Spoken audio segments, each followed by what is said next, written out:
પહેલો દિવસ છે જે કોન્ટ્રીબ્યુટર ડે તરીકે છે. જી. આપણે મે બી ઘણા બધા કોન્ટ્રીબ્યુટર ડે અટેન્ડ કરેલા છે અહીં ઇન્ડિયામાં. જે લોકો સાંભળતા હશે એને બી ઘણા બધા ઇન્ડિયામાં કોઈએ કોન્ટ્રીબ્યુટર ડે કર્યા હશે. પણ જો કોઈ ફ્લેક્સિક ઇવેન્ટનો એક કોન્ટ્રીબ્યુટર ડે અટેન્ડ ના કર્યો હોય તો આ અટેન્ડ કરવો બહુ જ જરૂરી વસ્તુ છે કે તમને નવો એક્સપિરિયન્સ મળશે. જી. કે જેમાં ખાલી કોન્ટ્રીબ્યુટર ડેમાં બહુ બધી વસ્તુઓ છે અહીં, કે જેમાં મેજરલી હું વસ્તુ કહું તો પહેલી તો 3 વસ્તુ છે કોન્ટ્રીબ્યુટર ડેમાં.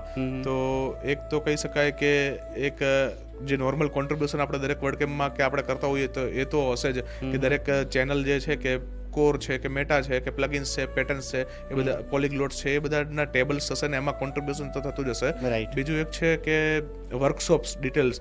તો બહુ જે મહત્વની એ વર્કશોપમાંથી જે તમને શીખવા મળશે ને એ બહુ મહત્વની વસ્તુ શીખવા મળશે. કેમ કે ત્યાં જે ફેસિલિટેટર હશે એ બધા કોઈ મોટી કંપનીના કે જે એક્સપર્ટ્સ લોકો હશે, કે જેથી તમને રિયલ વર્લ્ડના જે યુઝ કેસ હશે એ પ્રમાણે એના ટોપિક્સ હશે. તો એમાં તમને ખ્યાલ આવશે કે અમુક વસ્તુ કેવું હશે કે આપણે રેગ્યુલર યુઝ કરતા હોઈએ પણ માર્કેટ તો બદલાઈ ગયું છે. જે લોકો નવું યુઝ કરતા હશે એ તમને જાણવા મળશે કે એમની પેટર્ન્સ છે. પછી થર્ડ વસ્તુ છે કે એક મસ્ત ટોપિક છે કે આ વખતે કે દરેક આ ફ્લેક્સિક ઇવેન્ટમાં હોય છે, વર્ડકેમ્પ એશિયામાં લાસ્ટ ટાઈમ બી હતો, કે ઓપન સોર્સ લાઇબ્રેરી.